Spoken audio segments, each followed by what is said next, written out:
I went to, finally, later when I was a star, I went to way down to South with him.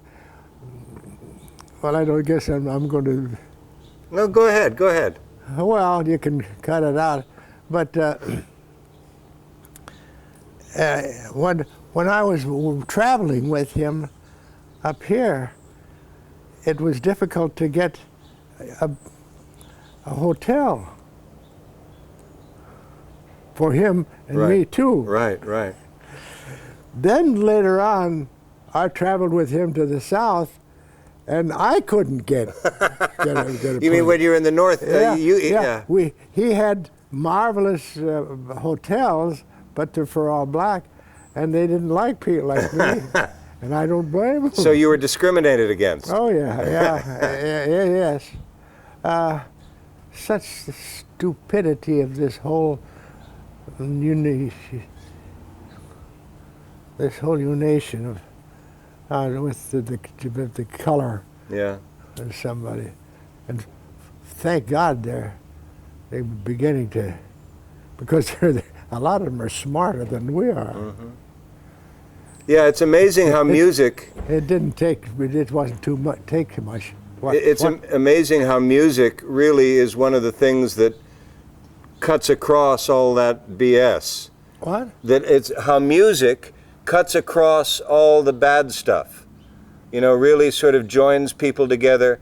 I remember when Paul Simon went down to South Africa to try to lift the artistic embargo so that we could get their music out, and he was working with Ladysmith Black Mambaza, the South African group. And it was so important to try to get the music out. We were fighting apartheid. We were working against apartheid. And they had an economic embargo, which was very good and proper. But we felt that they were also closing off the music. And Paul felt, and I agreed with him, that it was very wrong, that we needed to really get the music of the country and the people out, because then everybody has a better sense and a better understanding of the soul of the people and the struggle. Do you remember when, speaking of Paul, do you remember when he came that time to, right from the studio to play us his Paul Simon? Do you remember Paul? Simon and Garfunkel. Artie used to be my math tutor. Yeah. And Paul was, we knew him when he was a copyist at E.B. Marks Music. Well, he then went on and you know, as you know, became really famous. But he brought I remember the album, and there was one of the cuts on the album. He did a very interesting thing. He sang the song with Artie, "Silent Night," "Silent Night," and then in the background, little by little, you started hearing like a radio, like the news. 7 student nurses killed at Kent State, children shot by, and the news broadcast, which was horrifying with all the stuff that it had, and played it against Silent Night, the beautiful Christmas song. And I remember he came straight here with you and me and Mom and played the album, the tapes from the album, straight from the studio, and we were very affected by it because it was such a wonderful way of really, again, making a very strong political statement, but using music as the way to make it, to communicate it. Yeah, you just reminded me, I had forgotten. I was on 47th Street, it was a nightclub. Yeah. And with dancing girls and everything like that, yeah. And I was to sing. So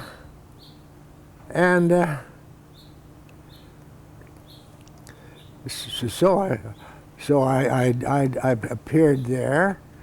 It was pretty fresh in those times, and the girls would try to. They knew I was kind of young, and so they with practically no clothes on would come in and say, "Well, you want to be very good," and things like, and I didn't want to. I dare to look at them, and at the same time, when I was singing there for a couple of weeks. That's at 47th Street and 7th Avenue. It's up, used to be. You got a better memory than I do. A club, well, club of, and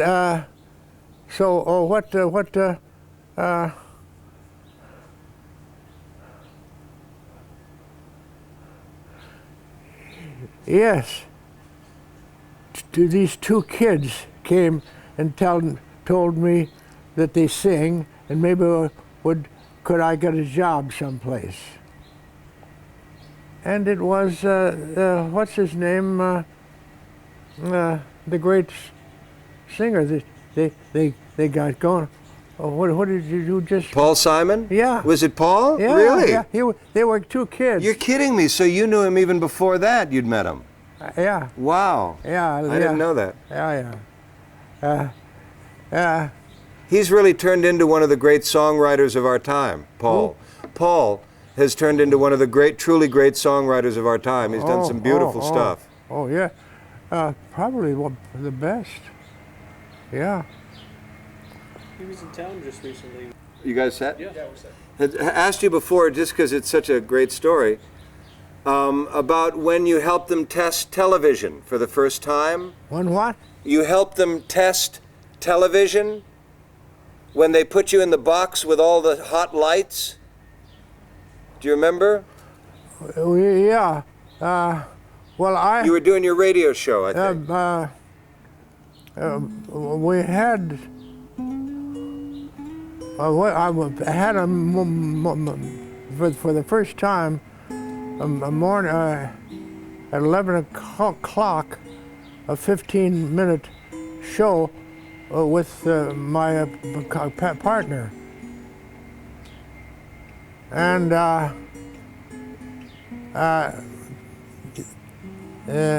we were down about 50 feet in that hall. There was another. There was another guy. I didn't know quite he did, but I finished one day, and I walked over there to just and what are you guys are doing? And this one fellow was very upset, and he said, "Oh, I don't know what to do here," and they. What he had a kind of a box, and he had a fellow in there, a young guy, and this fellow was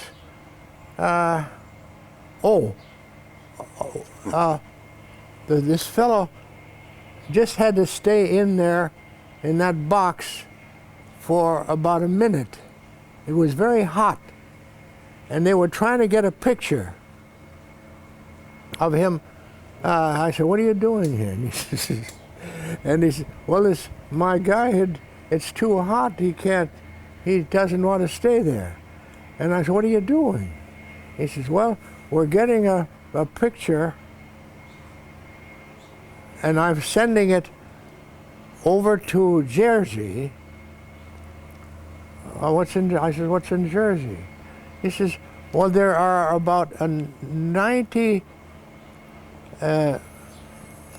scientists there wanting to list it to see if we couldn't get a picture, because it was trying to get the first pictures of broadcasting."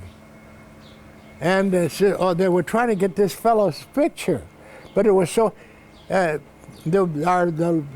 lights were so poor, well, not poor, but at that time, and the lights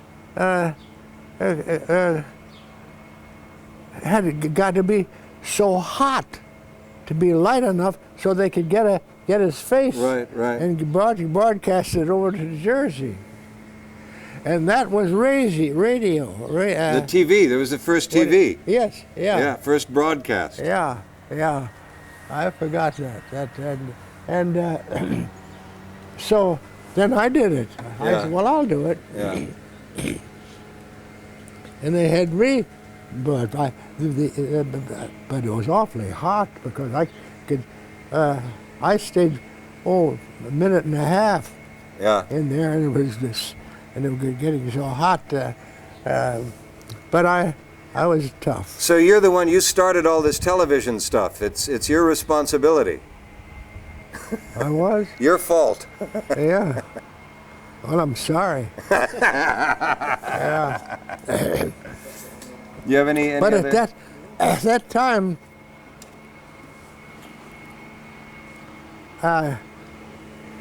it's very interesting. When I was 12, I would be about 20, 19, 20. Yeah. Yeah. When I was 12, I was a Boy Scout. And because I've been in the church and I've been singing. And I sang very, very beautifully. We didn't, in Minnesota, it wasn't beautiful. These guys are singing. But apparently it was very good. And this fellow and said, one time, there was about a dozen of us Boy Scouts, and I was singing, and this fella came up, what was his name? And he come up behind me. We were 12 years old, and he said to me, he said, Eddie, don't you realize how beautiful you sing? Now we're kids. And I looked like he's crazy. But at Christmas down,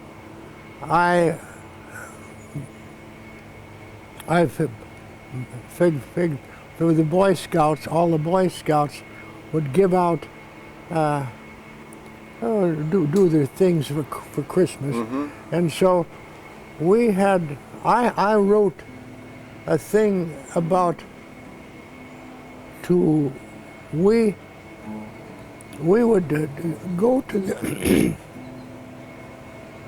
pick up the broken things the children had. Right, toys and stuff. Had smashed, yeah. And I'd take it to the farm, no, not the fireman. The fireman, and straighten them out. And then take them out, the things, and put them in the market for the children, which we did. And I won. So all of a sudden they said, your prize is you're going to be on a broadcast. And I didn't know it, but 1920. So what it did, I find myself in Minneapolis at this this place on the second floor where they had a little thing you sing into. Or song, no, you just speech. And so I was there, I remember, and I was, my prize was I was allowed to be in a broadcast. Well, there hadn't been no such things as broadcasting, except there was another broadcaster about 40 miles away, and we were going to try to get to there. Yeah, we didn't make it. We couldn't get that far. That was too far. And but I spoke the thing, and I remember one thing I'm reading that I had written, and then I dropped one of the pages, and I kept on walking down here while I picked the thing up. And of course, the microphone. The microphone is way up here, and but anyway, that was that was the beginning of my a radio. And how There wasn't much radio there. There was no broadcasting at all yet. right. Yeah, and you were broadcasting probably about a 20-block area. What? You were probably broadcasting in about a 20-block area. Yeah. No, not. But it was a whole new thing. Yeah. Oh, it was, my God, all kinds of funny things at that time. Yeah. Yeah. How are we in terms of the? And the first, what what do you call, when there were, we got money for the first time.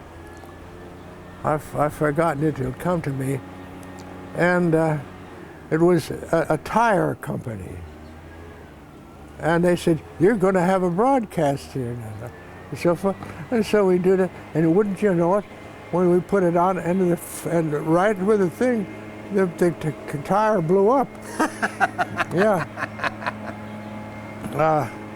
And there was a lot of fussing like that, and we thought that was all very funny. Hysterical, yeah. But that was the first selling. Broadcast.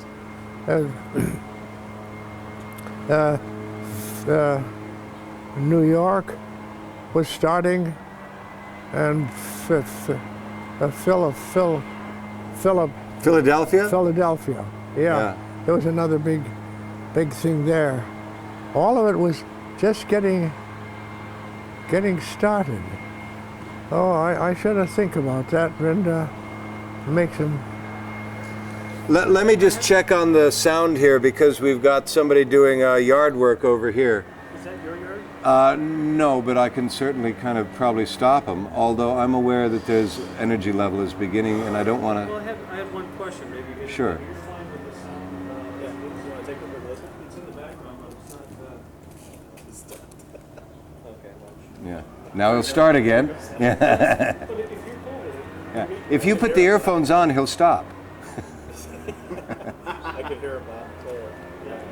It's background. We can very much hear the voice. Right, okay. We're testing 1, 2, 3. We're talking about this level. Great, okay. Your presence is right there. So Sure, okay. I had a question for Eddie, and it relates to, is he a fan of the guitar? And if so, who are some of his favorite guitarists? What did he say? His question was, 1, are you a fan of the guitar? And 2, who are some of the guitarists that you've loved over the years, or that have inspired you, or whose playing you enjoyed? Well, no, I became an actor. Yeah? Yeah, most of my time and a singer. Right, but you've played guitar your whole life. I played, oh yes, even today. This morning I played a little. Yeah. Yeah, I never got very good at the guitar. Yeah.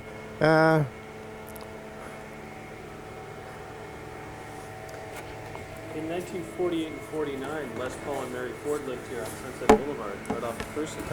Yeah. And I was just wondering if you knew Les and Mary.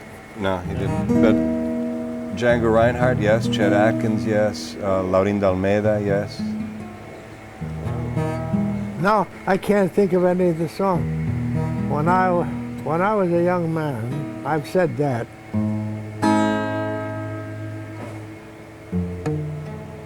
And I studied very hard on this thing. And,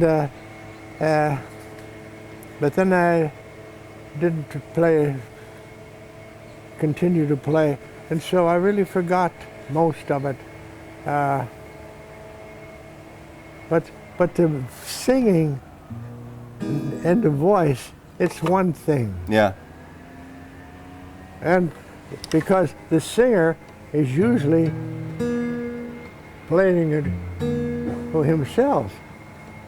And so the tiny little things that he feels he do which you couldn't play if somebody else was playing, you know? And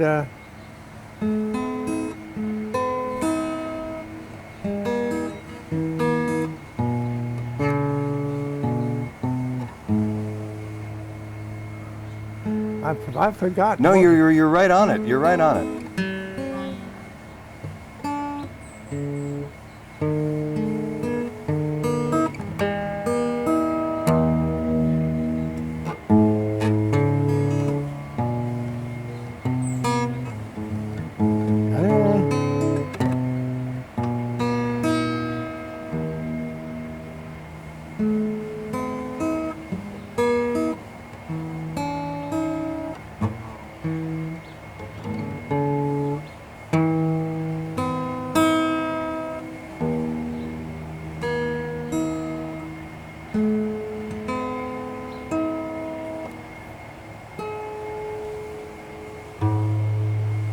Yeah.